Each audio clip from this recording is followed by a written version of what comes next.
Journeys of Hope. Life is a journey, and this is your spiritual passport. Where will the journey take us today? Let's walk together as we learn to become people of faith and hope. Welcome to Journeys of Hope. I'm Angela Sealana, one of your guides for today's journey, and I serve as media coordinator for Pilgrim Center of Hope. Pilgrim Center of Hope, producer of this weekly radio and podcast program, is a nonprofit ministry founded in 1993 with the mission of guiding people to walk in hope with Christ and the Church. Pilgrim Center of Hope is located in San Antonio, Texas, which is known as Military City, USA. On today's journey, we will explore the challenges that face military families among us and learn ways to support the military families in our community, as well as discovering hope and encouragement for all of us, especially for those who are on this unique journey of military life. Joining us as another guide on our spiritual journey is a spokeswoman of sorts for faith and hope within military family life, author Lynda MacFarland. Lynda holds a Master of Theological Studies from Franciscan School of Theology in San Diego, California, and in addition to her book, Drowning in Lemonade, Reflections of a Military Wife, Lynda has contributed to several publications, including selections related to military life. Her many speaking engagements have included presentations for the Office of the Secretary of Defense and the Military Council of Catholic Women. So Lynda MacFarland, thank you for joining us on Journeys of Hope. Thank you, Angela. I am just so honored to be here. Thanks very much. Yes, and we're happy to count you among our friends here at Pilgrim Center of Hope. So since, we are familiar with you and a little bit of your story, but would like to share that with the folks who are listening, just some of your background and your experience related to military life. Okay, so I was an Army wife for 34 years.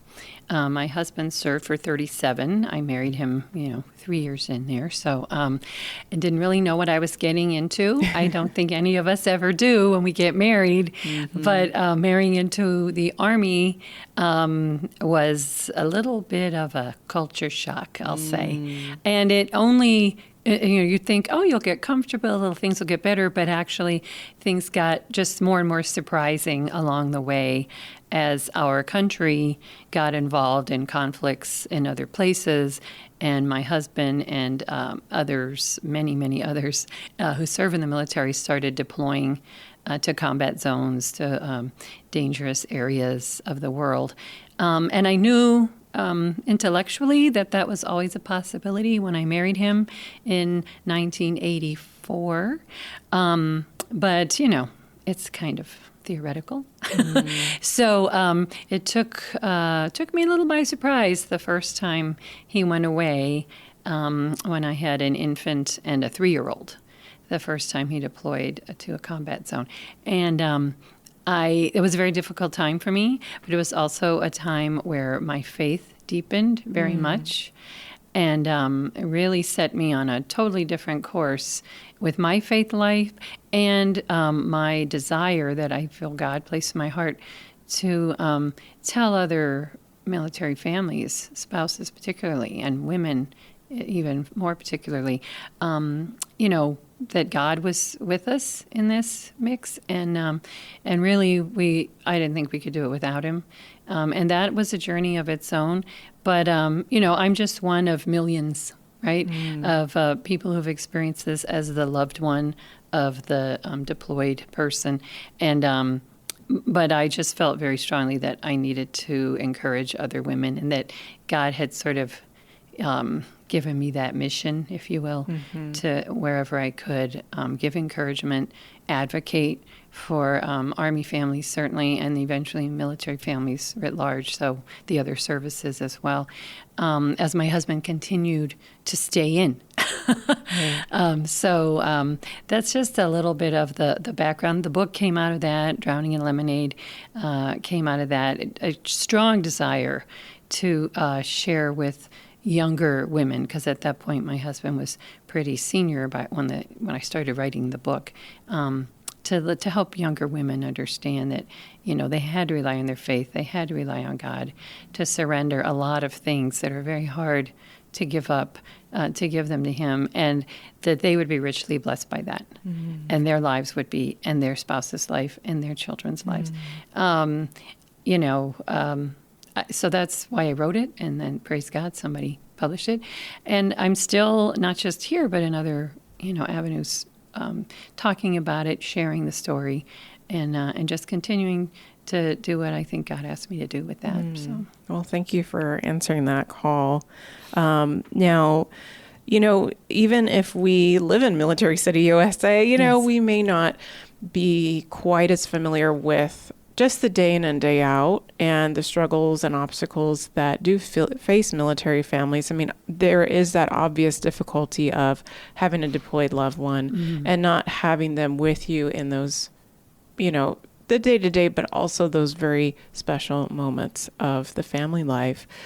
But even besides that, I mean, certainly I'd love for you to expand on that just so that we can have a deeper understanding, but also, what are those other obstacles and challenges that that military families face? Okay. So in addition to the separation due to deployment to dangerous places, there's often just a lot of separation anyway. They train, service members train and go away to do that, whether it's at sea, in the Navy, or, in the air, or as the Army does, just goes to Fort Irwin or wherever else they might go to do that training. And that can be a month-long thing or longer. And, I know the Navy goes out sometimes for 5-6 months, and it's just a training exercise. It's just a way to go out and patrol the seas, the things they need to do.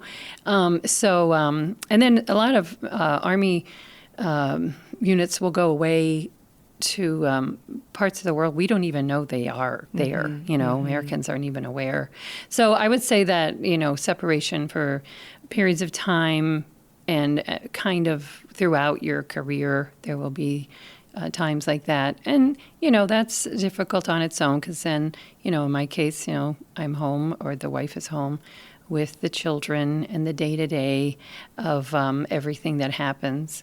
So that's just part of it, the life as well. But also, you move a lot. And I guess, in this day and age, it's actually not happening as much anymore. But there was a period of time where lots of people moved because of their jobs. So if they were the corporation or whatever, that's like, well, now you have to be in this region of the country.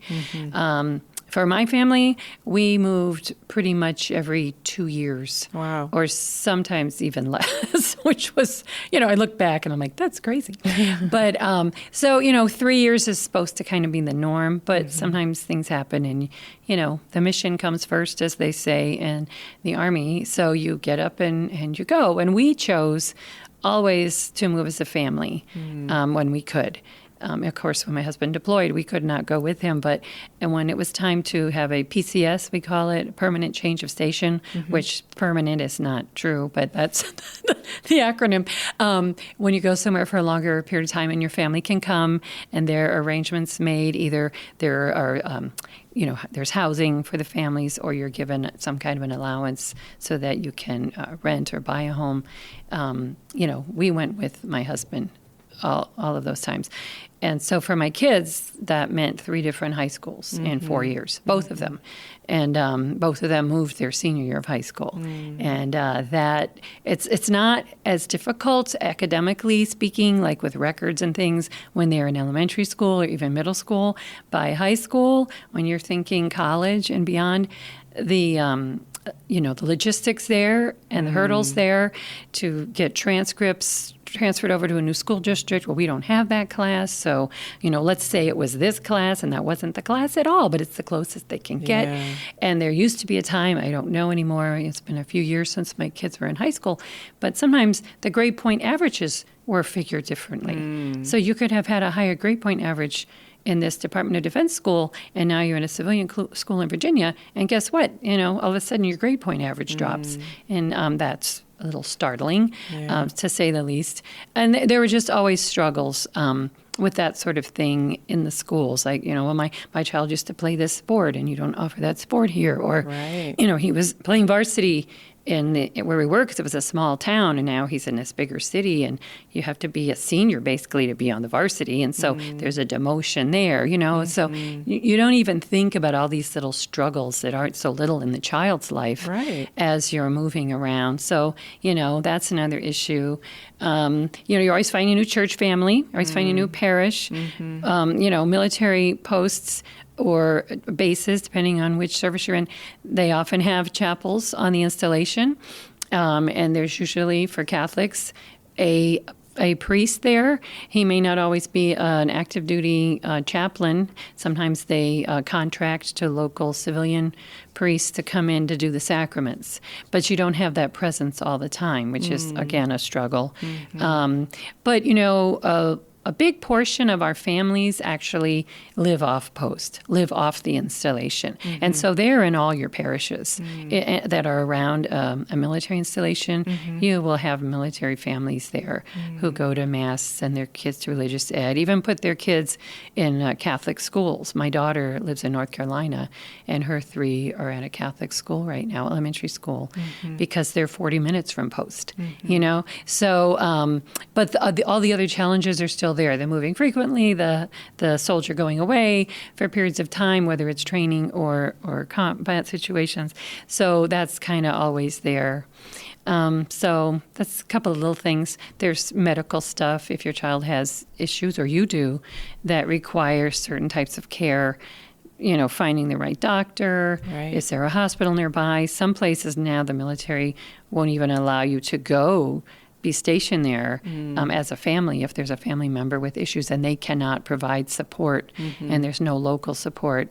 So then the service member would go without the family or ask to be reassigned, and they will do that as well. Sometimes that's detrimental to the career of the service member, though, and that's a decision that the family makes, the couple makes, certainly. But just some of the challenges that are there, I guess. Yeah. Thinking particularly about that parish challenge as well, finding that different parish family. Is there like a bond that, I imagine there's a bond that's formed when you're on base, chapel. Yes. And you have those other military families that kind of understand that, yes, there's going to be some people that stay here, but there's going to be some people that are rotating out constantly. Yes. I'm just curious how that even works. Like how It's very challenging. As someone I was involved with chapel life at many of our installations. We spent 14 years in Europe, not at one time, cumulatively. We had 4 different tours that, total 14 years over there. So I was in many different chapel situations. They're just, our faith community over there. You don't call it a parish per se. But you do tend to get very close to those who attend the same chapel that you do. We are very blessed with in the Army and Air Force, certainly, and the Navy's a little different animal, and they've made some recent changes that have really made it different. But, if you go to an Air Force or Army installation and there's a chapel there, which most have, there's a Catholic women of the chapel, and you can belong to that group as either an active duty woman or certainly as a spouse, as the wife of a service member, you are included. They also include retired families. I belong to the Fort Sam Houston CWOC, as we call it. Even though my husband's retired, they welcome us, which we appreciate. And it's so fun for me whenever I have an opportunity to be with younger women who are in a different phase of life with their babies and their school-age children and stuff. And, I remember that time fondly, now as a woman with grown children and even grandchildren, but to look at that and give advice when it's asked for, or hold a baby at a meeting. It's one of my joys is to hold somebody's baby, help calm them down if they're crying or whatever. So that's a beautiful thing. And Catholic Women of the Chapel, is a place that I believe Catholic women should flock to. That is where I really found my purpose overall and my strength with those other women of faith. And anything else I did, and this would have been true anyway, but it would have been harder to take my Catholic faith and my beliefs and my values into the secular part of my life as an Army wife. But that's where you get, your encouragement and just people who you can talk to, who understand, people too, in parts of my life, times in my life when they were the ones who were kind of propping me up even. And I had one a friend of mine, she actually lived in my building in Germany because we were often in apartments over there. And she came to visit me in the States one time. She was just on vacation and I was living there in D.C. at the time. And we went to lunch and she said, I've been having trouble making friends and I noticed you seem to have a lot of friends that you made through the chapel. And I was like, oh my gosh, yes, I'm glad you noticed that. And I highly encourage that, They're just, the basic center of your life is your faith. And so to have those other women of faith around you, to sustain that and maintain it and help it grow, I mean, what a blessing that is. So that is a huge, huge help, asset. And really, to me, I just encourage women to find their local chapel and be involved. If you're in an area that doesn't have that, of course, there's the local parish where your house is, find that. But it is nice when you don't have to explain things to people, you know, because of your lifestyle, the culture you're in, the military culture. You have people that just get it, and it saves time. And frustration, because sometimes they'll just never really understand some of the things. Right. And you find you have to change the terminology because you use Army jargon now, even though you didn't know you knew any.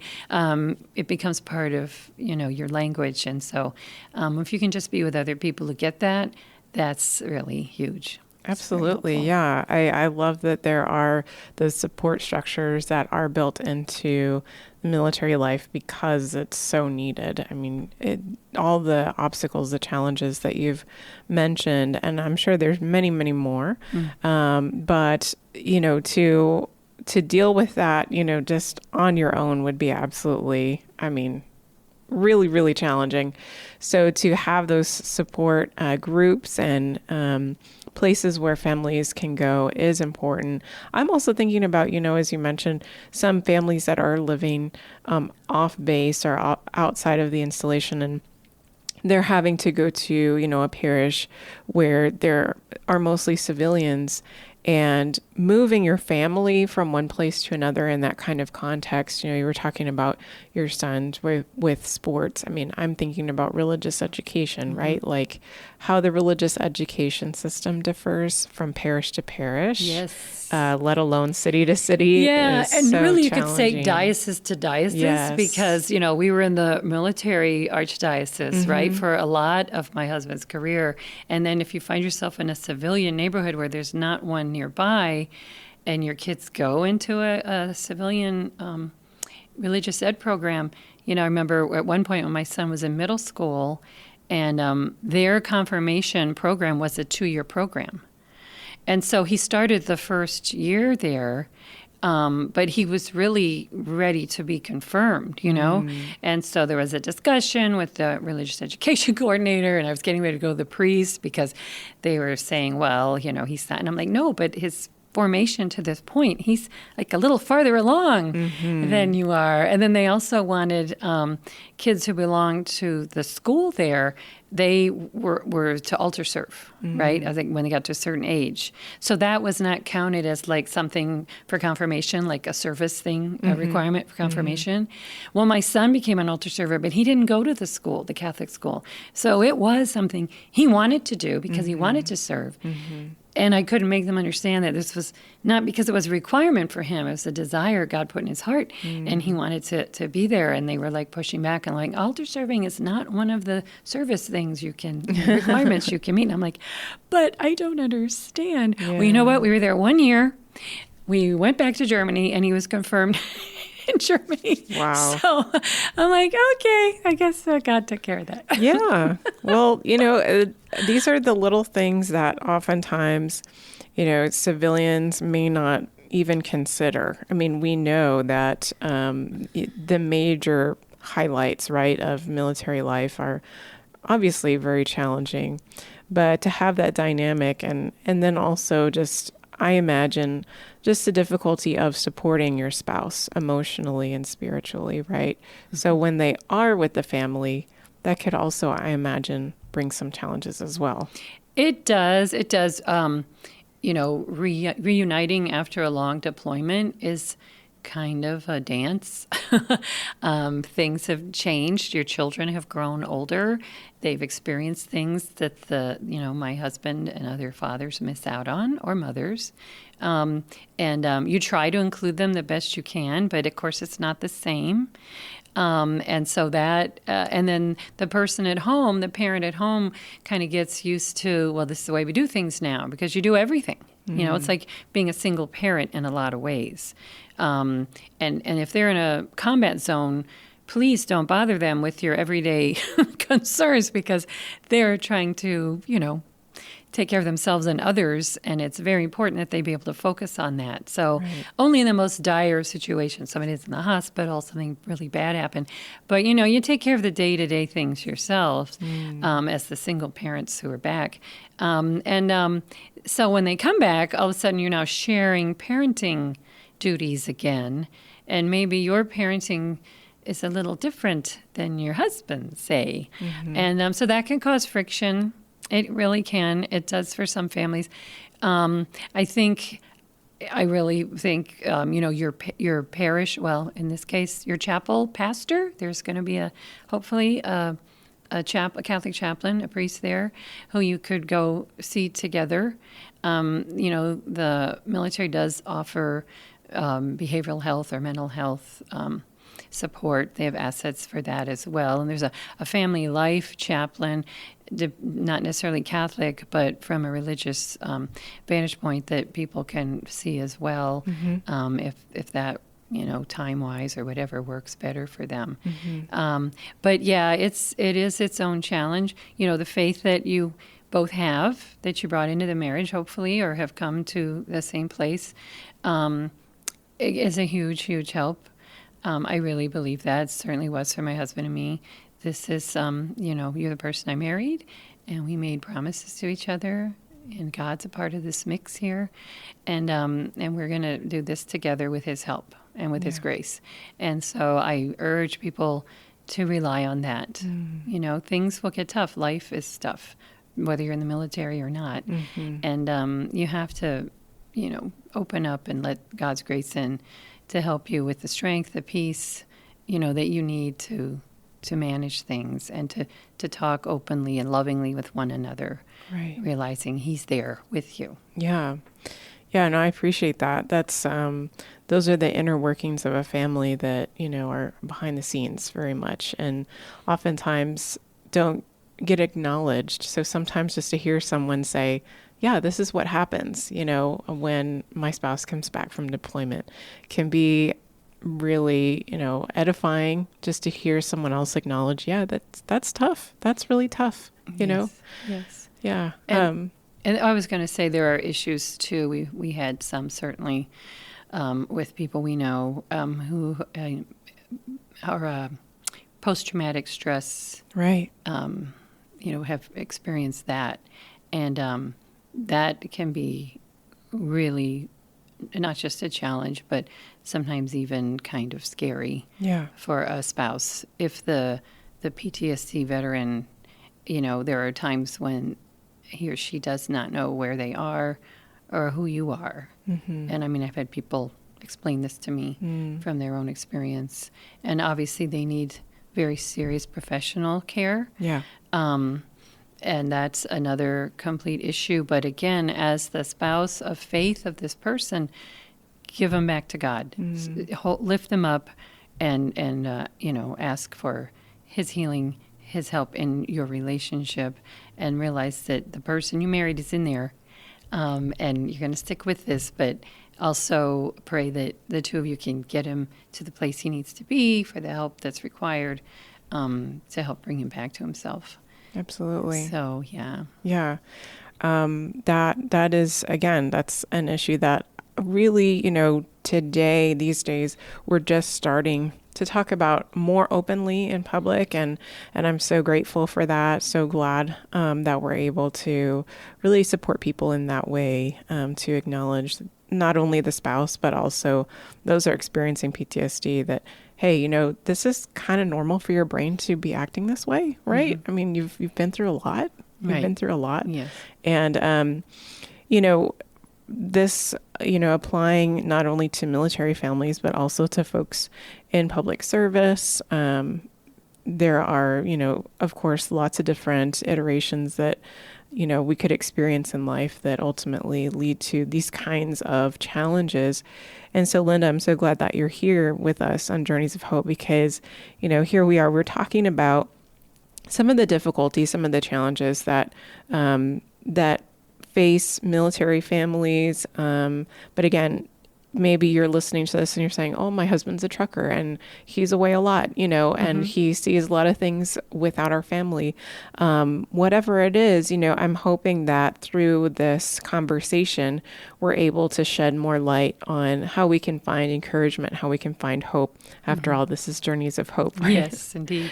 Yeah. So Lynda MacFarland is here joining us on Journeys of Hope. And now that we've kind of gone through some of those challenges, some of those difficulties, we're going to start facing our pilgrimage towards the light a little bit more, thankfully. And we are here at St. Joseph's Studio at Pilgrim Center of Hope. Again, we're located in San Antonio, Texas. So for those of you who are listening and you're saying, hey, I need another place, to come and find some hope, find some encouragement, you're always welcome to come to Pilgrim Center of Hope. We're located in Northwest San Antonio. And we have this weekly program, Journeys of Hope, as a spiritual pilgrimage for you. So if you are needing that hope, needing that encouragement, I invite you to stay tuned here as we connect with author and speaker Lynda MacFarland. In our second segment, we will discover ways that military families, again, as well as the rest of us, can find hope in our daily lives. I'm Angela Sealana, your host and one of your guides for this journey of hope. Stay with us for much more. You're on the everyday journey of life, and sometimes it's tough to keep hope alive. Well, that's why Pilgrim Center of Hope is here for you. Not only does Pilgrim Center of Hope provide you programs like Journeys of Hope, but did you know you can also find other helpful media productions from Pilgrim Center of Hope on our website, pilgrimcenterofhope.org. Every first Friday, take an audio retreat with Jesus called Meet the Master. Every third Thursday, have a social with the saints. And our new series, Who is the Man of the Shroud, meets at the intersection of faith, true crime, science and medicine, history, art, and much more. Find it all at pilgrimcenterofhope.org or on your favorite podcast app. And keep hope alive in your daily journey.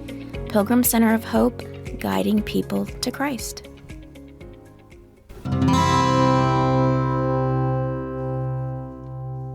This is Angela Sealana.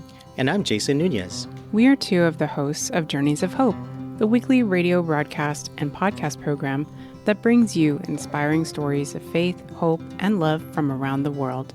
We have an important message today to share with you. As we approach the 5th year of this program, because of you, we have been able to reach tens of thousands of people through podcasts and over the airwaves. When we say that Pilgrim Center of Hope's programming is supported by God's grace and by you, we truly mean it.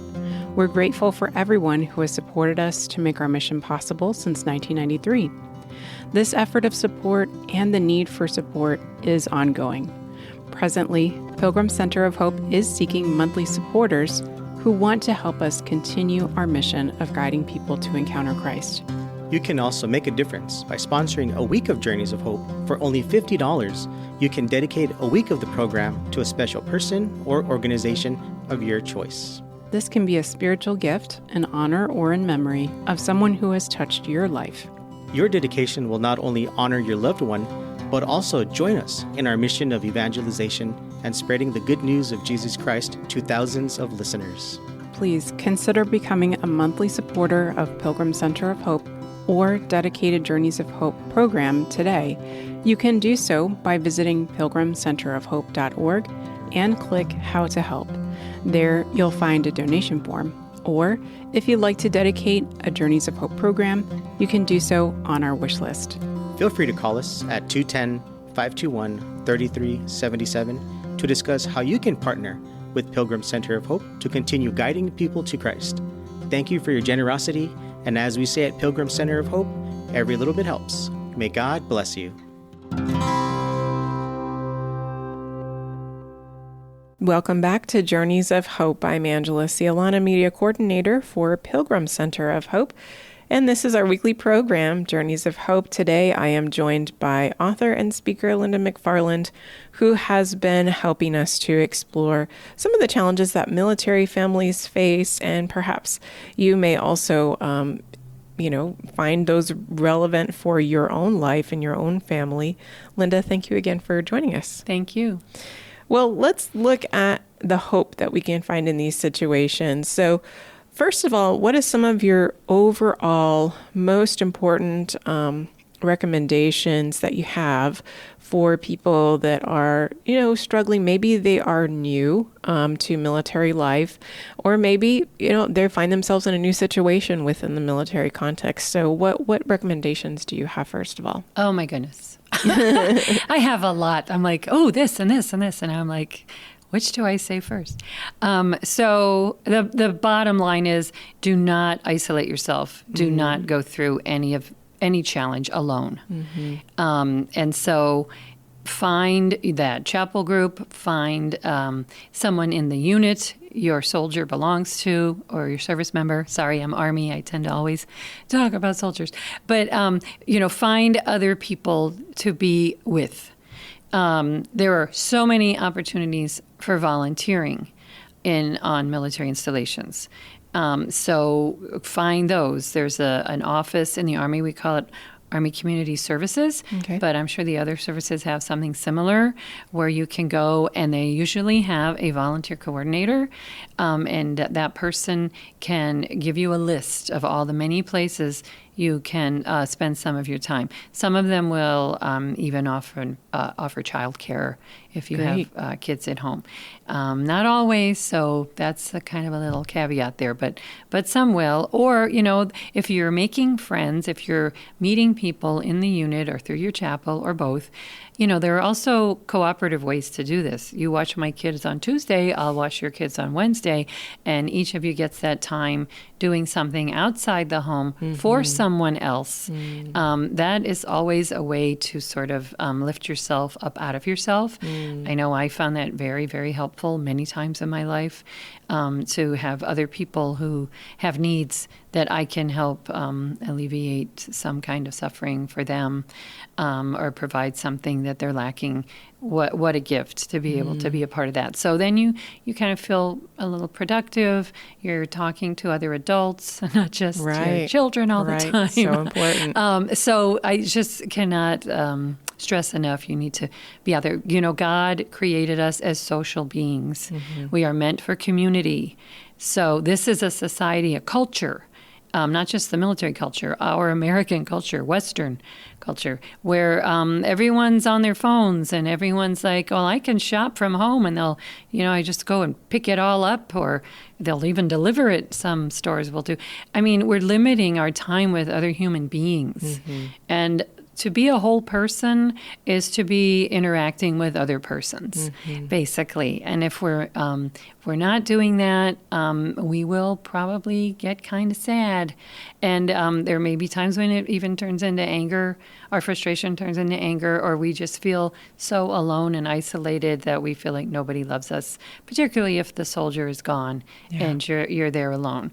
So please, please, please find people to commune with, and maybe to work toward a goal together.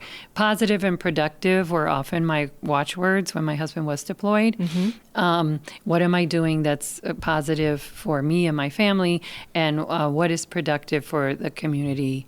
Small as it might be. We're in some very tiny military posts in Europe, in Germany, but there's lots of needs. anywhere, and wherever there are people, there are things that need to be done. So that to me is a huge one. Back to the chapel aspect of things. Make your faith a priority. It always should be, but sometimes it's very interesting when you're in a challenging situation.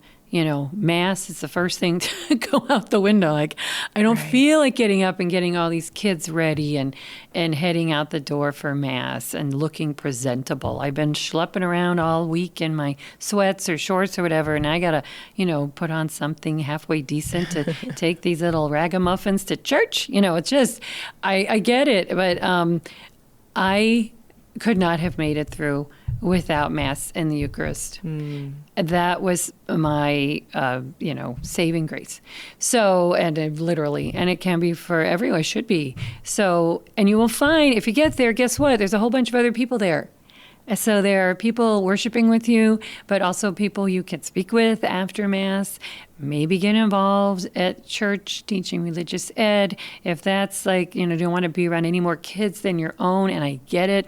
There are lots of other places you can assist, whether you're a lector or sing in the choir or, whatever it might be. I've done all those things.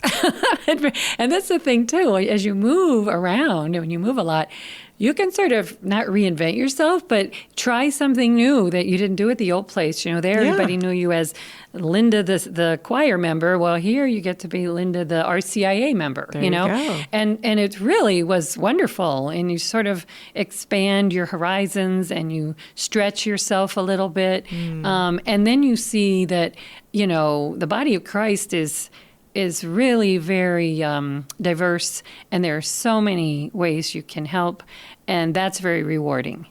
And now, don't overextend. Don't do too much so that you don't have enough for your children and time for your own reflection and taking care of yourself. That's another thing I've seen, and I'm raising my hand right now. You can't tell, but I had moments where that was me, where I started to do too much. Don't wear too many hats. It's okay to say no also. And you have to look at your own life and say, well, I'm doing this, this, and this. I really cannot add that other thing.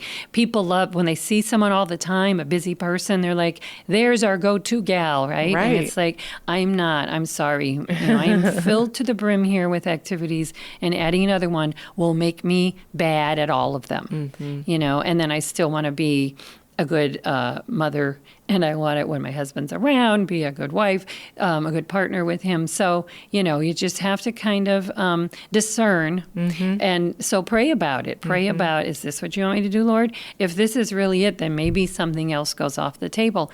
It's not the end of the world if you say, I cannot help you all anymore because you really feel called to this other ministry or whatever. I always say that when you say no to something, it's because you say yes to something else, right? Yes. And also, you're probably allowing someone else to come in because they haven't seen a need, because you're there with, doing whatever with these other folks. And now that there's maybe a little space there, someone else can step in. So I think of it as you're giving someone else an opportunity to grow, and also you can be aware, you see people's gifts as you're working with them or just associating with them. It's like, gosh, you really be really good over here. And that encouragement might be all they need to step into something they never would have tried.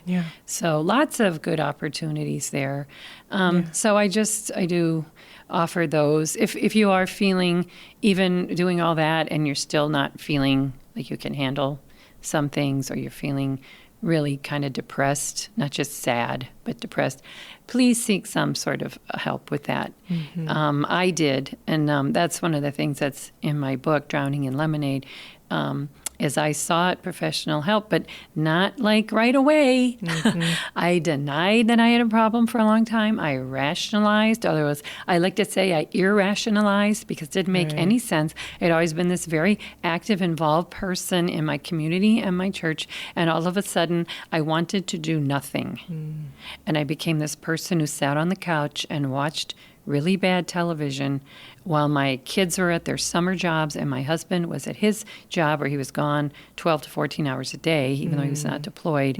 And my kids were kind of gone 8 to 5-ish. I had that whole period of time where most of it I could just sit there that was not me. And yet I decided that was the new me, and that was fine because I had done a lot for 20-some years. And darn it, I was tired and I deserved this rest, quote unquote. But that wasn't rest. That was just existing in a cloud of depression. And I was faking it pretty well for a while, and I was fooling a lot of people, including my own family. So basically that's lying. Right. You're lying to yourself, you're lying to others. But finally, you can't live with someone and not have them eventually. Someone you've lived with for a long time who loves you. And so finally my husband did address with me. He's like, what is wrong? And I'm like, what do you mean? Here's Lynda trying to be Mary Sunshine. And he's like, you look miserable. That's pretty much what he said. And I was like, that was it. Like the floodgates just burst open, the dam burst, whatever. And I did. I started to cry, and I started to tell him how awful I felt emotionally, probably spiritually, just a lot of things. Just let it all out. And he's like, if I'd slapped him, I couldn't have shocked him more, I don't think. And he said that what I told him was alarming to him. Yeah. And that he said, you need to see somebody. Please go and see somebody. And I knew that was true. I did in my heart of hearts. But I really needed that. And that's something else I would tell people. If you love someone and you sense that there's something not right, ask them about it. Because someone acknowledging that they see a problem will 9 times out of 10 get them to admit that they have a problem. Yeah. If you do it in a loving way and in a patient way and out of concern and love, which I totally got. That's where my husband was coming from. He would, was just that. And I understood that, which I'm glad he did it when he did, because I was getting really bad. Yeah. And I initially saw a physician, and that was really not good for me because he was a doctor who just wrote me a prescription for, an antidepressant and sent me out the door as I sat there crying in his office. And that to me, again, thank you, Jesus, that I knew that wasn't right. And I really feel like God was helping me through this so much. So I was like, yeah, that's not right. But once I told my husband, then I was able to tell good, close friends, Catholic friends who were part of my Catholic Women of the Chapel group, who I'd gone through so much with for about a year plus already in this community I was at the time. And they were like, oh, you need to talk with, and they told me about this person at our church. And they're like, he sits in the front row with his wife and their baby at Mass every Sunday. And I was like, they do? I'd never noticed them. But she was a nurse practitioner and he was a psychiatrist. And they were Catholic, right? Obviously. So I went to see his wife first because I didn't know how to begin. Yeah. So I went to see his wife, and again, crying in her office. I did a lot of that, crying in front of people. But when I was crying in her office, she picked up her phone, her desk phone, and called her husband, who worked upstairs in this hospital. And she said, I have a patient I'd like you to see. And he got me in like 2 days later. Awesome. And again, thank you, Lord. Yeah. So when I went in to see him, they give you an intake form to fill out. As with any doctor you go to, they want to know your symptoms and all that stuff. So this one was a questionnaire. And, do you feel like this? Yes or no? Do you feel like that? Yes or no? And I looked at that paper, and I can only say it's the grace of God, the Holy Spirit speaking to me. Answer this questionnaire honestly, or they can't help you. Yeah. And so I did. And it was humbling, I'll say, to answer these questions in the affirmative, because as I went farther down the form, there were questions there that I was like, oh my gosh, I really have thought of this or that, or the things have really gotten this bad. I think the only question I said no to was, have you thought of harming yourself? And I said no, but my follow on to that was, but I have thought that my family might be better off without me. Very serious stuff here. Yeah. So he was an answer to prayers that doctor. It turned out when I went in to see him, he said, I don't know if you know this, but I'm actually an adolescent psychiatrist. And I was like, well, some people would say that's perfect for me. I can be a little immature sometimes. So, but no, he was just wonderful, wonderful help. He did prescribe an antidepressant, very small dose. He started with the smallest dose possible because he was wise enough to know that a huge part of my problem was I hadn't been honest with myself that I was unhappy, that my life was not going right at that moment as I had anticipated, and that there were a lot of other things involved, not just I was depressed, right?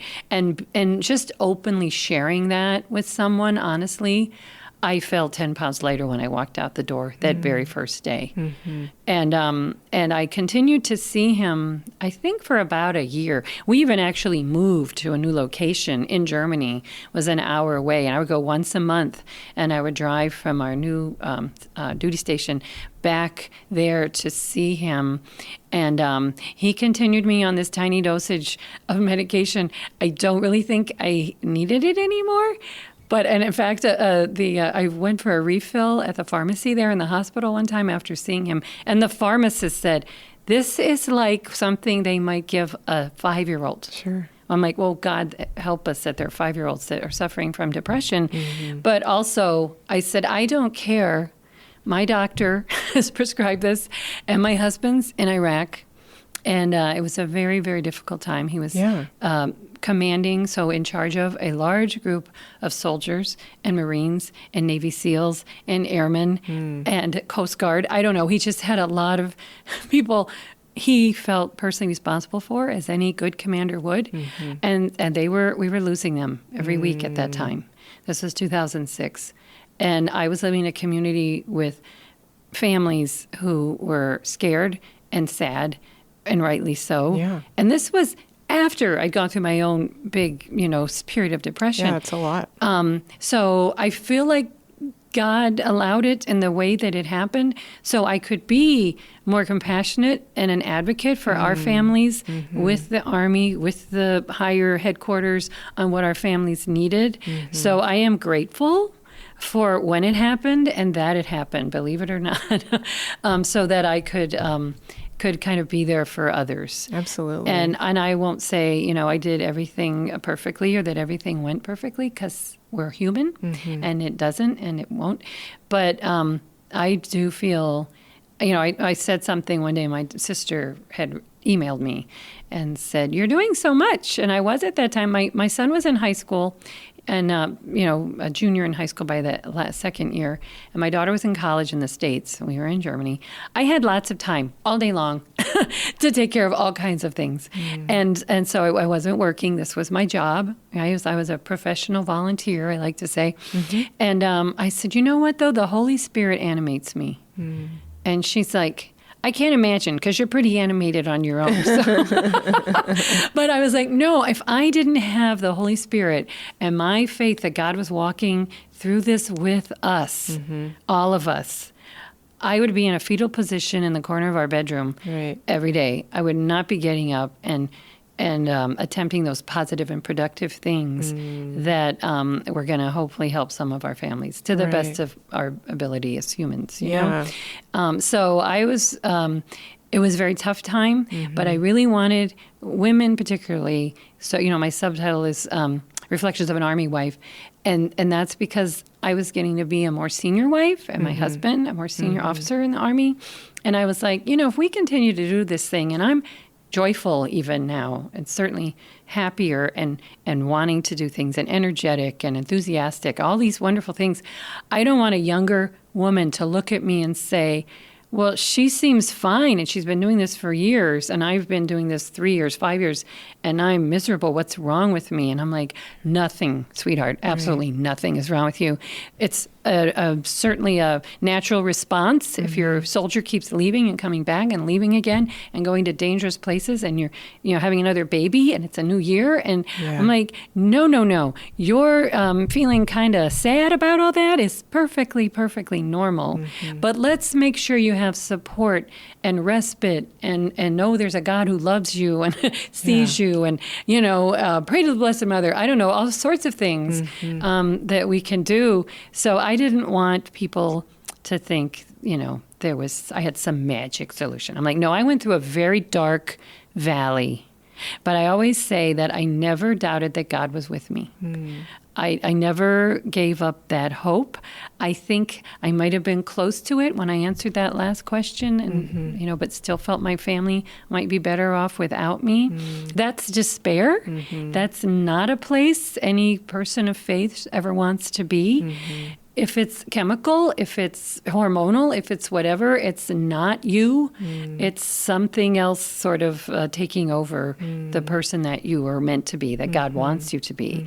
And so I'm like, no, you have to do what is available that is helpful. And I wanted people to know that I had done that with the help of a very loving husband and with a community around me that was like, we know where you should go for help, right. And so I thank God for that, and I kind of wanted to share that with others to encourage them. Absolutely. Thank you for sharing that. As you're saying, it really is a recipe. There's a lot of different components to being a healthy individual, in any circumstance, but especially when you're in those extraordinary circumstances that a military family faces, that there is that psychological component, that chemical component, right? The physical, taking care of our bodies. I mean, gosh, that does a lot for us.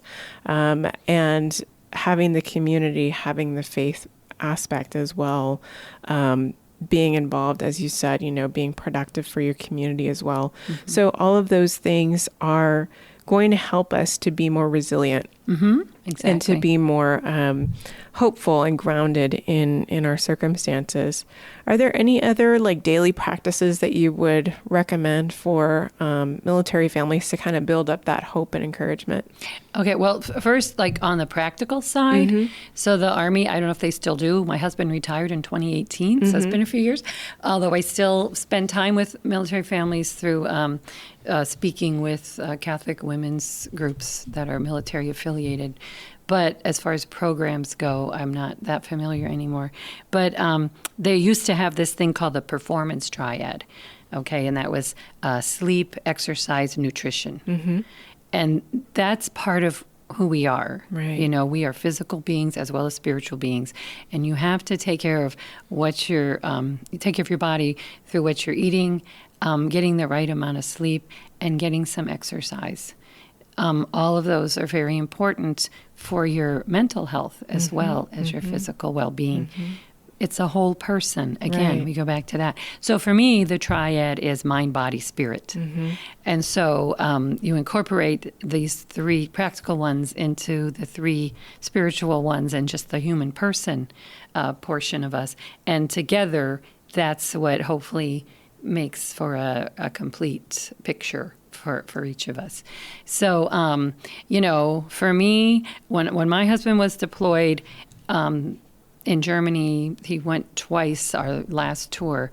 And the first time I was in a big community with a lot of support, and they had daily mass. And I would go to mass every day. And it was, I could walk there. It was like half a city block from my house. And I had a really good friend across the hall, also Catholic. And we would go to mass almost every day together. And she was part of that community that I was part of for the 2 years we were there. So for as a Catholic, that was immensely helpful, needed.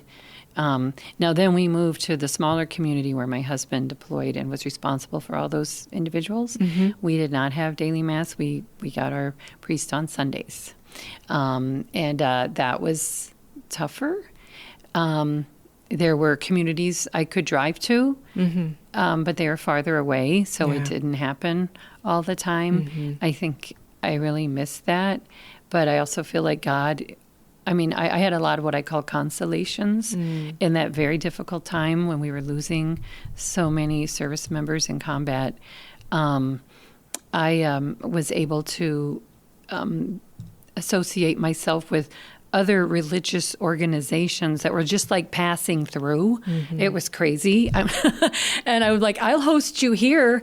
Come to my house. So I had Mass in my house a couple times with a French Canadian priest and a couple of religious sisters. And, it was like, and, I didn't see that coming, but it was beautiful. And it was the North American Lord's Volunteers who do virtual pilgrimages. And I had been kind of taken under the wing of the founder of that, Marlene Watkins, who's still doing it and still goes to Lourdes more than once a year, I think. But she was not military affiliated, but became a part of, a speaker at one of our conferences. And then she's like, I'd like to come and do some of these, virtual pilgrimages. And I'm like, please come to Friedberg. We're the tiniest little community. Oh, never could have, she wouldn't even known she passed by us, but God is good. And I met her and she came. And so that was a beautiful thing. And then there were sisters who came from Krakow, Poland, from the Divine Mercy Shrine, who had spoken at a conference. And they came back and I kind of chauffeured them around parts of Germany while they were there speaking. So, those are just like, there was a guest priest, who came to another community that I drove to see him. He heard my confession and blessed me in so many ways. So, it was just an amazing thing. When I couldn't have that daily Mass, I had that. Right. So having those special opportunities, taking advantage of those opportunities. Absolutely. To get out of yourself and get out of your normal environment can also be very helpful as well. Yes. Well, this has been a wonderful conversation, Lynda, and I know there's like a million other things we could have said, but I trust that what we've shared with you all will bring you some hope and some motivation that you're not alone and that you can make it happen, that you can come to a good place. And this brings us to our jewel for the journey. We want to give you a spiritual gem to reflect on this week. And today it is Romans 12:12. Rejoice in hope, endure in affliction, persevere in prayer. So fellow pilgrims, we invite you to come visit Pilgrim Center of Hope and learn more about our threefold ministry of events, media outreach, and pilgrimage journeys. We're a nonprofit ministry.